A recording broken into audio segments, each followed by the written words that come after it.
Okay, it's 3:30 here in the United Kingdom, so let's get started. And a very warm welcome, wherever you are in the world, to our 13th Security Thought Leadership webinar. And this is where we debate and examine different issues to look at the type of issues cropping up now in order to influence the type of security that we get in the future. And that's the point about thought leadership. It's a way of debating, critiquing, and understanding in order that we may get a better security in the future. As always, I've got a panel from around the world, and I'll introduce them in a minute. As you can see, there are several more webinars planned in this next series, and I'm very grateful to Innovise for supporting us in this initiative. They've been a great supporter of our webinars, and also our supporters who make all these possible. Just one quick question to my audience. There is a question and answer button at the bottom. Can you please ask questions on the question and answer button, and we'll endeavour to get there. Now, thank you for your questions in advance. We'll try and get to those too. One of the things that is quite striking is that people have written to us to say how much they've enjoyed both the way that we do it, the quick, rapid turnaround, and the fact that we bring experts from around the world. And today we've got 4 individuals right at the forefront of what's happened in man guarding. So I'm going to ask each of them to introduce themselves, and once they've done that, I'll come to each of them for their opening statements. Sean, you first, please. Yes, good morning from Australia at 12:30 a.m. Sean Goldrick, I'm the Director of Strategic Partnerships for Southern Cross Protection. Thank you, Sean. And from Melbourne to London, Jason. Yeah, good afternoon, Martin. Good afternoon, everybody. My name is Jason Towse. I'm the Managing Director of the Business Services Division of Mighty, and within that Business Services Division sits the largest security company in the UK. Thank you, Jason. And from the United Kingdom over to France and Dr. Nicholas Lassau. Nicholas. Yes, good morning all. My name is Nicholas Lassau. I run as CEO the Atao Group, which is a security consulting and service company, medium-sized, based primarily in France. Thank you very much indeed. And finally to Graham. Thanks, Martin. Hello, everyone. My name's Graham Hughes. I'm the Managing Director for Innovise. Innovise is part of Team Software, so you'll know us for our brands as Timegate, Winteam, Lighthouse. My role's talking to the market, talking to the customers generally. Thank you very much indeed. Now we'll go to each of you for your opening statements. This is the chance of the panel to offer their view on what's happening to man guarding and where's it going to go. Sean, back to you first, please. Yeah, thank you, Martin. One thing that was quite interesting for the man guarding service in Australia was that I think we were caught off guard a little bit about this, the COVID, and how quickly it spread and how quickly we had to adapt to the changes of customers' requirements and also the government protocols in keeping social distancing. One of the things that we certainly we did as a business, and not talking about my business, but generally across the business, we changed the way that we looked at things from asset protection to more people protection.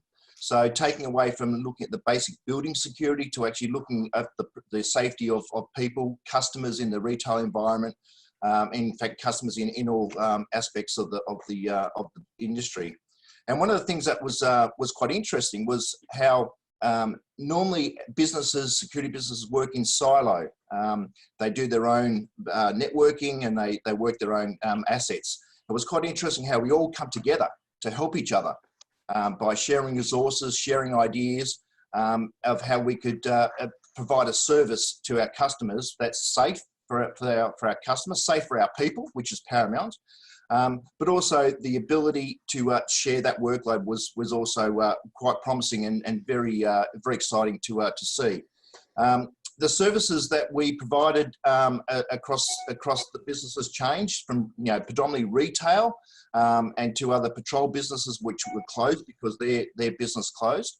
And we're providing more of a very customer-faced, with the distancing, of course, customer-facing where we were engaged in temperature checking, and we were engaged in ensuring that the lines in retail stores, which are essential services, they kept their 1.5 metres, and to the point that we counted people in and out of stores, out of factories, to make sure that there was only a certain amount of people in it at a given time so they didn't have that crowding.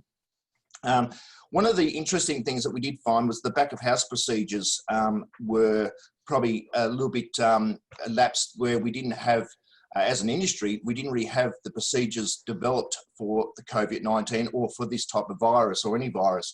So there was a lot of scrambling to get the procedures up and running that we could adhere to, and those policies we had to put in place for the safety of our people, but also the safety of our customers.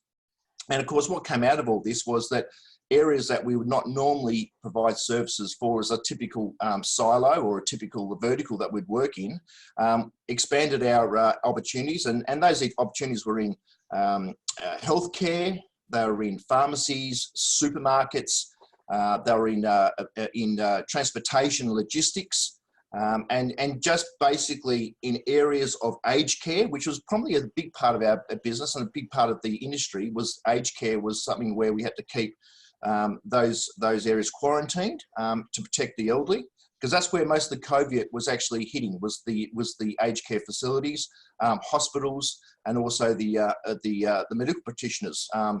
And also lines without outside of government areas, such as Centrelink, which they line up to claim unemployment benefits, because a lot of people lost their jobs out of COVID-19. We are in Australia we're coming back. We're starting to have some restrictions. But what does that look like in the overall scheme of things? That's open for discussion on this forum. So I could go on, Man, but I'll pass it over to the next person, if you don't mind. Thank you, Sean. That's perfect. Jason, your 3 minutes or so next, please.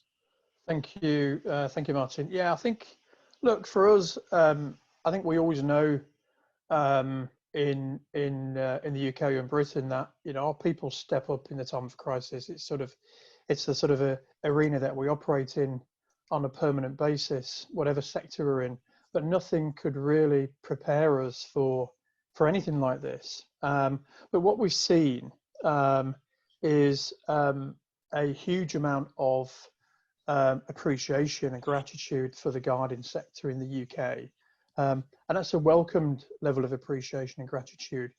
To see them stepping in for where the customers have had to exit their buildings, rationalise their sort of workspace very quickly. And on that point, there's a myth that security officers are immune from these type of things, are immune from the impacts of a crisis. And they're not. So we've had to deal with sort of a 10% reduction in the workforce from a furlough point of view. We've had to deal with a large percentage driven by a reduction in sickness for those self-isolated and those impacted by the virus as well. So this sort of myth that we're the answer to everything, trying to face into that with some of our customers has been a challenge. But I think you have to be able to adapt, and as with the other companies, the main companies in the UK, everybody has adapted fairly well. And that leads me to a point where I think our sector and the people within our sectors need to be held in much higher regard going forward. And I think they've really shown their true colours, whether it be supervision, management, frontline people.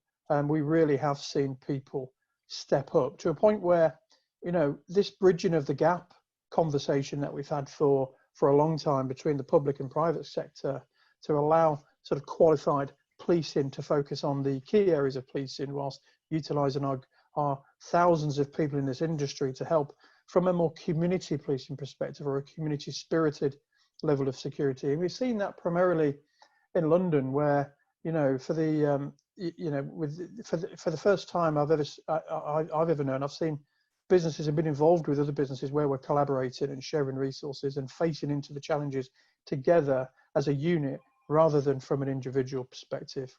I think the other thing for me is around the optimization of workforces, and I think this is a big indicator for how we use our people going forward, if for want of a better phrase. But if I just sort of look at the aviation world combined to the sort of regulated sector, two sort of very, very capable teams of people, not necessarily through legislation or regulation, not necessarily allowed to work in each other's domains until you go through the qualification. Those qualifications are very, very similar in terms of their criteria. So that's created some challenges, but we're pleased to say that through the work with the SIA and the BSIA, that they've sort of helped us move, not some of the restrictions, but have helped us accredit some of the people moving from the aviation sector into the sort of the regulated security sector. So that's sort of helped.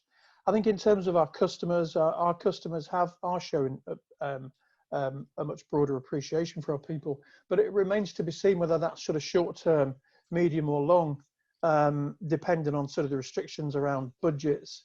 And people seem to forget, it's easy for humans to forget that when you're in a crisis you pull together, and it's a very spirited effort, but actually when sort of people get back in their groove and in their lane, so to speak, they start thinking about restrictions and costs. But and I think to touch on other points we've heard today is, without the systems and the back office infrastructure in place that any business should have, you wouldn't be able to adapt quickly. You wouldn't be able to communicate with your frontline employees. You wouldn't be able to communicate with your customers. You wouldn't be able to provide data of a high level of integrity as quick as some of our customers wanted it. And when I say as quick as our customers wanted it, we're talking about sort of the central government wanting sort of testing centres set up in 4 days and having meaningful management information and data reported back to them very, very quickly. So I think all in all, I think our sector stood up well. It's filled with wonderful people. And I think for me, it's more about the medium to long term opportunities and implications that will be sort of part of our discussions as we go forward. Jason, thank you very much indeed. Nicholas, your points, please. Just 3 minutes or so, Nicholas, please. Okay, thank you very much. Well, from my perspective, from a French perspective, our experience is slightly different from my colleagues across the world. First of all, what we learned during this crisis is we got great financial support from the state. As you know, around 20% of our security workforce had to be laid off, but that was actually paid by the government. So the impact on the industry is not as big as it might be in other countries. At the same time, we stuck to the business with our clients, working together using networks like SIS to share information. We also learned one thing is, although we could rely on the state to help us in a kind of Marshall Plan, if you want, to shore up our companies through the crisis, we learned that we couldn't count on the regulatory authorities to guide us through the crisis. There was quite a vacuum in France from the Ministry of Interior of the last few weeks, which has been basically resulting in a break, if you want, in trust between the private sector and the Ministry of Interior in terms of regulating the industry is concerned. And this trust is going to take quite a long time to build again. And that's probably quite a shame, because we could have done stuff helping out the government during this crisis. But contrary to what I've heard from my colleagues saying in the UK, the private sector, the private security industry has been quite transparent as far as the government has been concerned, even though we have been at the forefront of securing hospitals, food distribution, and so on and so forth. And the outcome of that is going quite bad, I think, in terms of the relationship between the state and the private sector in the months to come. One other thing we learned is we came to terms with the fact that we believe that at least I believe that the share of the public buying of private security in France is around 20 to 25% of the total market spend. And we think that basically this purchase of private security for the benefit of the public sector is actually quite disruptive to the private security, because they buy cheap, they buy poor quality, and as a result, the entire economic model of the private sector is going down. So some of us actually believe now that the private sector should deal exclusively with private industries and private clients. And as far as the public sector is concerned, they should deal themselves with their security and not rely on buying private security. That could be quite controversial in the marketplace. But the truth is, over the last 15 years, we have seen no improvement in their purchasing behavior. On the contrary, and the result is damaging for the entire industry. So we believe that if we were to take out this public sector buying out of the private sector industry, the financial economics for the entire industry would be much better. Not necessarily good for the public sector security, but at least we will not have price wars we've had in the industry for the last 15 years, and quality is going down. So there will be a world after, as far as private security is concerned, in France, and it's going to be quite a tough time in terms of relationship between the state and the private security sector. And although we've had, regulation for the market like the SIA in the UK and elsewhere, and has been working quite well, I would say the trust has been broken through this crisis. The industry has got to learn now to work more on its own. And the outcome of that is probably going to be positive, I think, in the medium term for the economics of the market. Not so good for the economics of providing security for the public sector in France, which is, as you know, quite large. Nicholas, thank you very much. Thank you for the contrasting view. Very interesting. Okay, let's finally go to Graham. Graham, you've got a slightly different relationship with the sector to our first three panelists. Can I have your insights next, please? Just 3 minutes, please, if you wouldn't mind, Graham. Yeah, no problem at all, Martin. So, yeah, you're right. We are we do have a slightly different perspective. We're a workforce management software provider to the industry. We do that on a global basis. And interestingly, we're seeing slightly different perspectives in Australasia, or APAC as we broadly termed it, North America and the UK and Ireland principally. From what have we seen, I think Jason's done a very good job actually of talking about the benefits of good back office systems and communication. But that's broadly where workforce management systems have been able to assist, I think, in the climate. Sean touched on it. That if there are if your procedures and your processes aren't quite up to scratch, the pandemic's really sort of brought that to the surface. So a number of leaders are now considering, well, what do we do about our general business processes? For my role, I've been talking to a number of the leaders, talking to customers and non-customers alike, just trying to understand how we help. So we pivoted very quickly into helping our customers configure standardized process, just get a better adoption as wherever they could. And that's proven to be super helpful certainly with the mid-market, who I would say probably had a few more challenges than the larger operators that Jason quite correctly said have adapted well to this. We've seen a number of significant increases in opportunities for the operators. Some people have been very agile, been able to cope with that. They've been able to cope with the demands on the back office, which changed dramatically. They've been able to cope with communication to the front line, helping officers and all frontline teams with information, sort of poignantly cut down to what they needed to know. So to avoid the white noise problem, I think the danger with information is you can provide too much of it. So being able to slice and dice that data to what's relevant to that site, to that branch, to those customers, it's been phenomenally helpful. But we're seeing some real winners in terms of business growth. We're obviously seeing a number of organisations beginning to struggle and to fail as a result of this.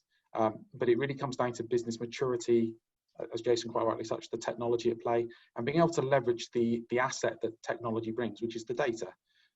Data-driven decisions informs your client base, informs the business about what to do next, how to respond correctly.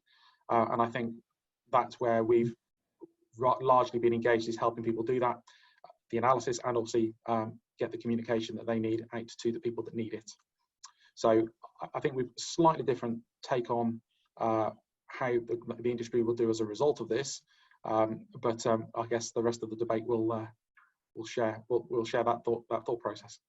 Thank you very much indeed. Well, I'm going to go to, there's a question and answer button at the bottom of your screen. So if you'd like to ask a question, please use that button. But we've got one in France, from India actually, from Captain Japri Joshi. And I'm going to go to Sean first with this question. Where COVID-19 has brought in a paradigm change in mad guarding practices, where social distancing is the norm and spitting could be as fatal as a gunshot, does manual guarding stand a chance now? Interesting question. Your thoughts, Sean? Yeah, it's a very interesting question. Yeah, the answer is yes, it does stand a chance. I think what it has is we've actually educated the community about social distancing. It's one thing for the government to put out procedures or to put out standards of how people should act when they come to shop or they come to business. But it's also the way that we, as a security business and other security business, have actually educated customers about the distancing, about lining up, about not having cash, that using your card. And some customers didn't understand that. Some customers still wanted to breach those distances. But overall, we've actually educated the community on how to act in a safe way, and we also had to educate our people how to act in a safe way. So, I think that the man guarding aspect has actually changed from a just stand there in a uniform to actually very much a educational standpoint, where we've educated people on how to act in a social environment, in an open forum. I think that's something that we've proven to be very, very, very good.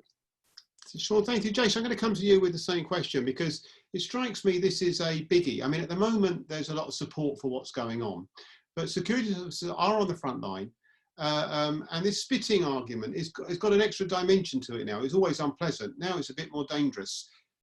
Where does that leave guarding? I think, and I sort of acknowledged Sean's sort of comments around the different sort of posture of security officers and with the need to sort of engage, socialize themselves with sort of what's in front of them, whether it be a sort of hostile situation or an unknown situation. But I think it's very different everywhere. I think our crime rates are significantly high in this country. I think if you take this one particular retailer we know is sort of an average 20,000 security incidents every 4 weeks across 1,300 locations. So, and within those security incidents, you'll have a broad range of somebody telling somebody to, being sort of rude to somebody using expletives and low-level antisocial behaviour, to the extreme level of violence, for example. And we've seen this continue, but on a lesser degree during the crisis. And I think that's because there's restrictions around movement. You've got sort of the social distancing queues outside the stores or the shops or the retail areas. So there's a degree of control. My sort of worry is once that control is, and those restrictions are sort of lifted, the control is sort of a more relaxed level of control around social distancing, that crime will start to come back in to the fore.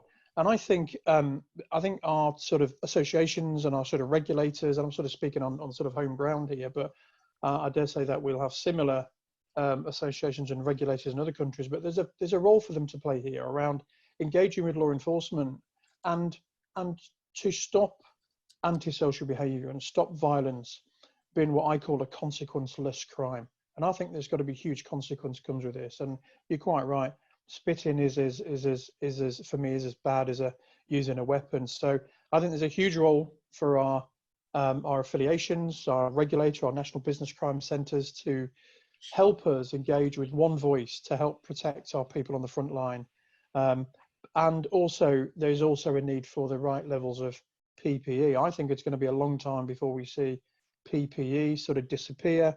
And once we get over the sort of the look and feel of PPE, when people pretty much, and I'm sort of speaking sort of retail environments here, once people get over that, I'm worried that that'll sort of, the PPE will come down quickly, restrictions start to get relaxed, we sort of go back to the norm, and there's less consequence to the actual crime.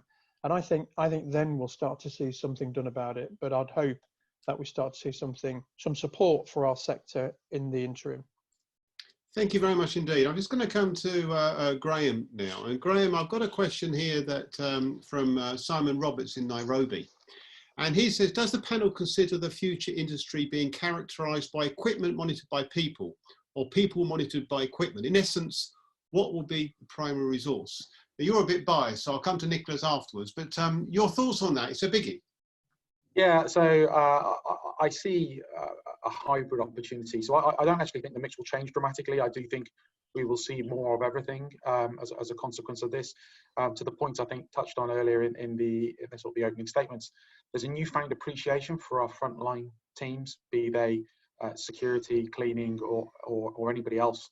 And I think you can't take away the fact that you need people with the technology. You need people to execute what the technology finds.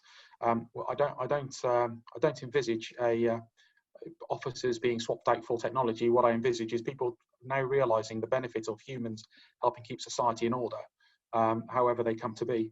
I think we can use technology more efficiently, more intelligently. But I think we need to also recognise that there's people who then are the customer face. They're the people who will deal with the upset individual, the criminal that really need the support of the technology. So I don't think we'll see a switch in terms of the mix, but I do think we will see more of everything. Okay, now Nicholas, I'm going to come to a question from Colin Morgan, because he's getting to some more strategic issues now, and I think these are really important. After the current crisis is over, whenever that is, how can the private security industry ensure it's factored into future national resilience planning, ensuring the industry gets the recognition it deserves and has a clearly defined role in national emergencies? In other words, back to the thing that Jason raised, how can we make sure that after this is over, the recognition of the role that's played can be fully appreciated? Good question to ask you, given what you said in your opening statement. Well, I think, that's a very good question. I think the market, the private sector, has to take its destiny, so to speak, in its own hands. One thing which is certainly coming to terms, I don't know if it's the same in other markets, but as businessmen, we have a criminal liability for any one of our employees who actually get COVID during their work. And although the government has introduced a lot of barriers and so on and so forth, I am criminally liable if one of my employees gets the disease. And there will be no reprieve, no exoneration, nothing which will protect me from criminal proceedings. Our Prime Minister actually said so in Parliament yesterday. So that's quite a chilling food for business which are supposed to reopen. But obviously, as private security companies have always been open since the beginning of the crisis, we're just coming to terms that basically we are left to dry, so to speak, if there is any problem in the future. So we have to take care of ourselves, because basically the state will not protect us, will not say that it's not our fault. We have basically to protect our clients so they can reopen for business, but we are criminally liable as CEOs for any disease, any death which our employees could incur during their work. And as you know, with this disease, it's very difficult to know whether they got it during their work, coming to work, or elsewhere. So that's a huge can of worms we have to deal with. And I think the answer to that is we have to basically organize better ourselves to tell the state how we want to work with him on this issue in the future to deal with the crisis, and not wait for the state to tell us later how they think we should have dealt with it. I don't know if it answers the question, but I think we're up for a tough time when you're dealing with businesses where you have to be in contact with people. Okay, I'm going to come to Sean next, then I'll come to Jason. Sean, just your point on this, if I could ask you just very briefly, please. This point about what happens next, because once this is over, what's the route to security getting the recognition for the work that it's doing now? Sean from Australia. Yeah, Martin, I actually question, when is this going to be over? And I know that our governments talk about restrictions being relaxed over certain dates and times, but I think we're in for the long haul. And I think what's important for us as a business, as an industry, is to ensure that we are seen as leaders in providing a safe environment for the community. We are doing a lot more work in that open space. We're a lot more visible now than we probably have been in past terms. The COVID certainly brought out the best of people, the best of the officers, and we're very more visible out there. I think that the industry in itself will prosper out of this, because at what point does COVID stop? And then they talk about a second wave. So we're actually gearing up as a business for that second wave to ensure that our policy, our procedures, our people, and the way we do business will reflect good social practices. As Nicholas mentioned, a good corporate governance is very important. So I think we're in for a long journey, and what's important is for us to continually recognise and reward the people, our people, who are doing outstanding work, and bring it to the industry associations and the things like the OSPAs, you know, recognise companies and people who have been outstanding in this tough crisis. Let me go to Jason, because Jason, you touched on this, but I want you almost to answer a question you raised in your opening statement about, you know, where's this all going to go? Now, Jason's company won Outstanding Security Company at the UK OSPAs, and you've been at the forefront with others in thinking about this. Jason, where do we go from here? Yeah, I think if I sort of just focus on the public sector for one, I think there's been a big shift in the way the public sector buy. Definitely in sort of the last 12 months, 18 months, on the back of quite a large business collapse. And I think the government had to take a large look at itself on how it acquired services. And this sort of touches on Sean's and Nicholas's point. And through the introduction of the outsourcing playbook, I think the whole tender and bidding process now is far more transparent, has far more as a lot more eyes on it in terms of governance and doing the right thing and not racing to the bottom in terms of price. Now, you can only sort of operate in that arena if you can create value. And this is not about providing security officers to the front line. It's not about that at all. This is about providing a valuable solution and a combination of technology and people. And I think, to answer the previous question, if I may, I think there's a place for both. I think people will complement technology, and I think technology will complement people, depending on whether it's sort of customer or provider perspective.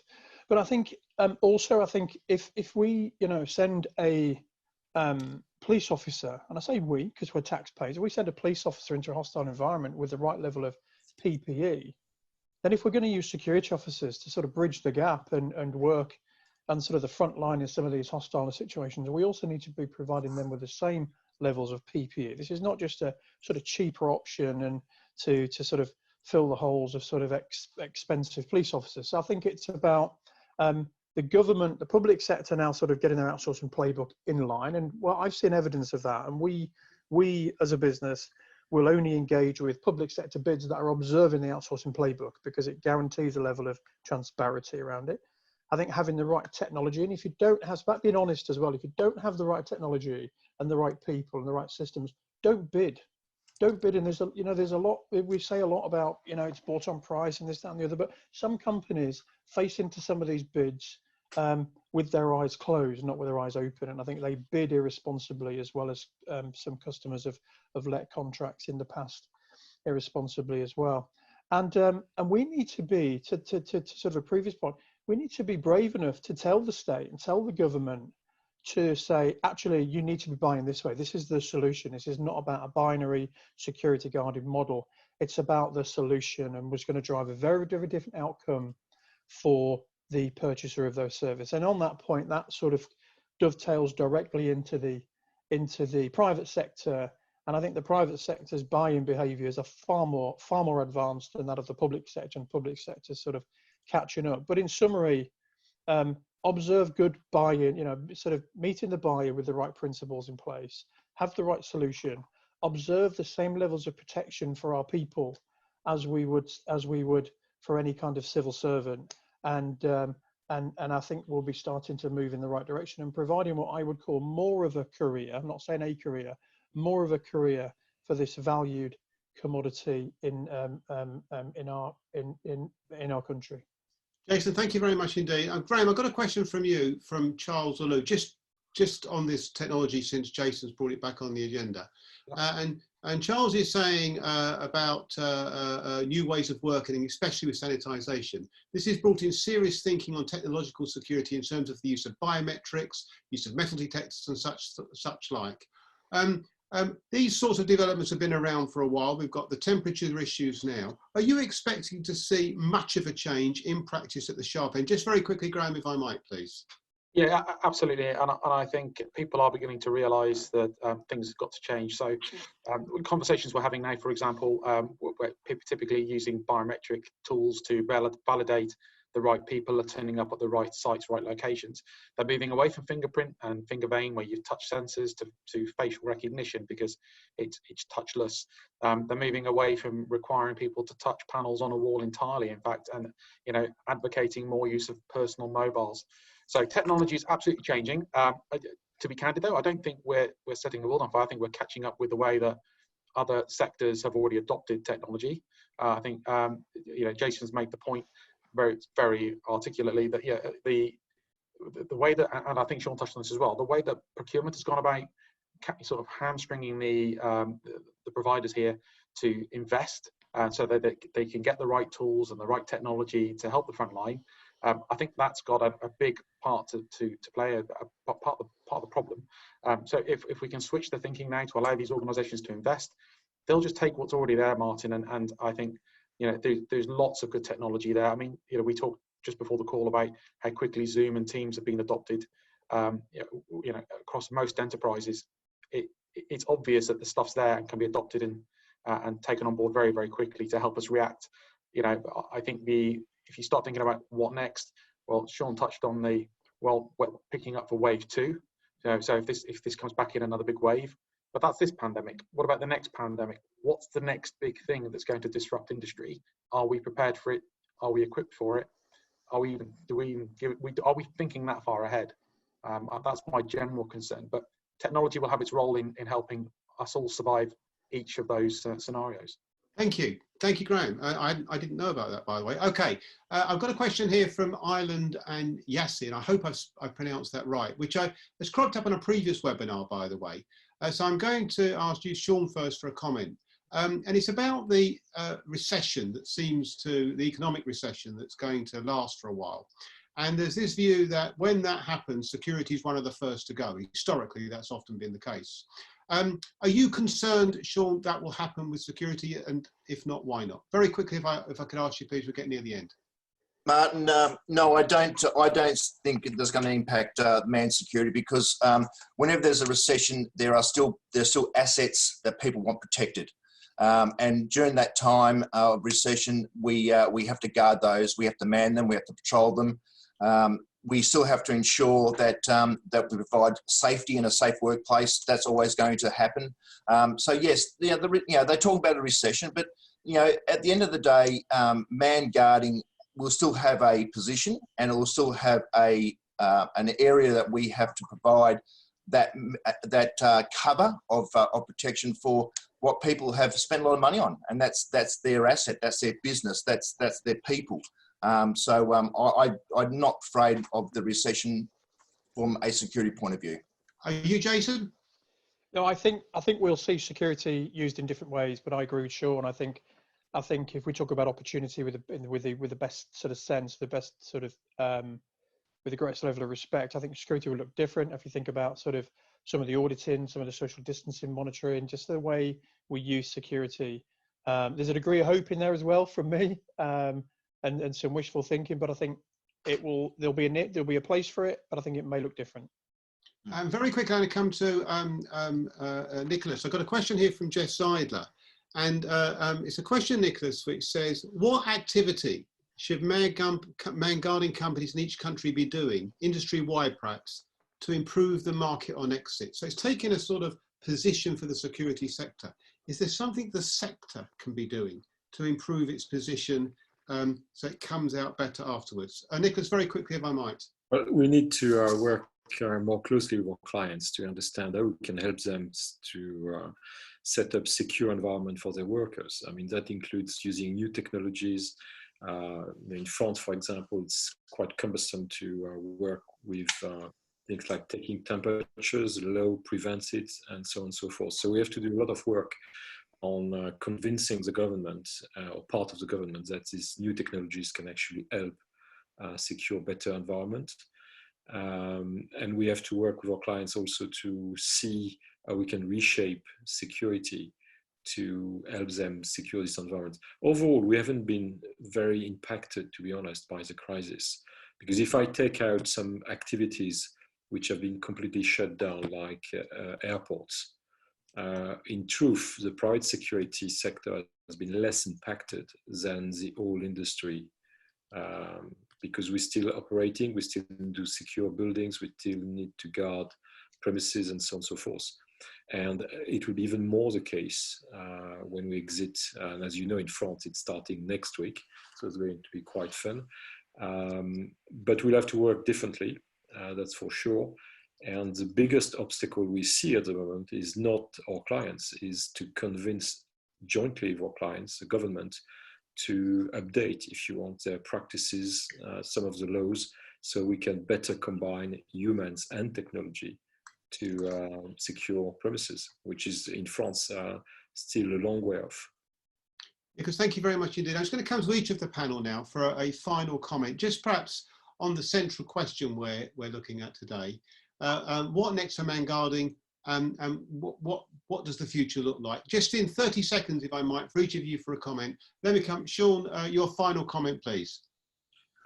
Look, Martin, in the scope of the diversity of COVID-19, I honestly believe that our market, the security industry within Australia, will be the champions out of all this. We've certainly developed some great procedures. We've certainly shown to the customers that we can react very quickly.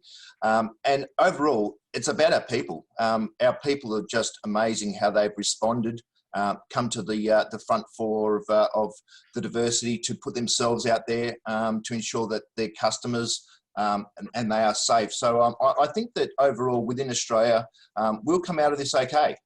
There'll be a role for security moving forward, and it will be different in some aspects, but we'll be okay.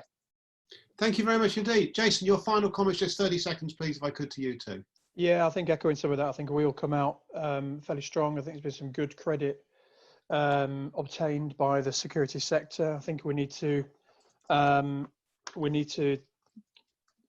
focus on sort of lobbying as a community and as a sector from the UK, not forgetting all the brilliant and great stuff that's been done in reaction to the crisis, and making sure that we can sort of encapsulate that into continuing to lobby and champion what our sector looks like. But more importantly is remember what's gone on, design in to your solutions with customers, particularly around disaster recovery plans and resilience, because there will be another issue in the future and we need to be ready for that. Thank you.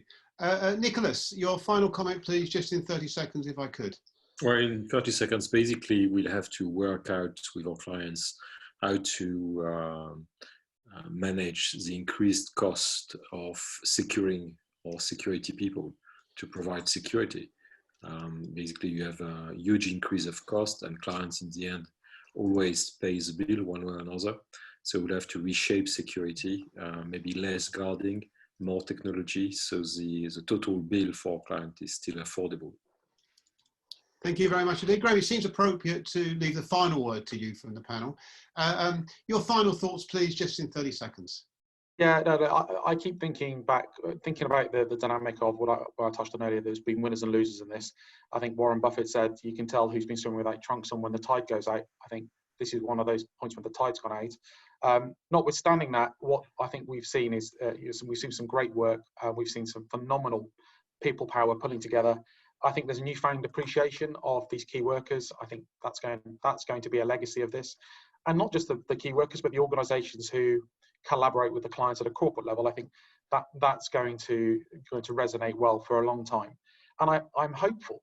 So like Jason, there's a bit of hope in here that people will now work differently with the sector. Will recognise the professionalism and the high standards and the people that make up the industry, and start to just treat it differently and invest differently in it. There's clearly opportunity to mix technology and people in a new way, but I don't think it should be at the expense of people in favour of technology. As odd as that sounds for me, I think we need more of everything, and I think people may need to get their shop in order if they haven't been using technology properly. had to throw that in. Graham, thank you very much indeed. And thank you to all of you for your insightful comments. I mean, what is crystal clear is that a lot's going on at the moment, and things are going to change for sure. And what is really important is that we learn the lessons today, and we make sure we find ways of building that into a new type of security in the future. So thank you very much indeed for my panel, for their views. Thank you very much indeed to the audience for their questions, to Innovise for sponsoring this, and for our supporters who make it all possible. For those of you around the world who recognise the importance of security being done well, can I draw your attention to the OSPA's nominations that are open around the world right now? We've got Sean from Australia, and Australia is open to the 24th of August. And this is not an idle issue. What is crystal clear from the conversation today is that the quality of security we get in the future is much dependent on setting the right examples. And when done well, this is a force for good. But when done badly, security is a disaster. And that's why we need to understand who's really doing well and who's not. So I'll be grateful if you can pay attention to that and nominate. We've got more webinars planned. We go through all again on Thursday at the same time, every Tuesday and Thursday, when our topic will be protecting public places, the implications of COVID-19. And on that, we've got some architects, we've got some designers, and we've got a security expert. A copy of this video will be available for you to watch on our YouTube channel and on our website. And I'll also do a blog to summarize the key findings. So once again, thank you for the questions. I'm sorry we couldn't get to them all. Thank you very much indeed to the panel. They were absolutely superb once again. And wherever you are in the world, stay safe.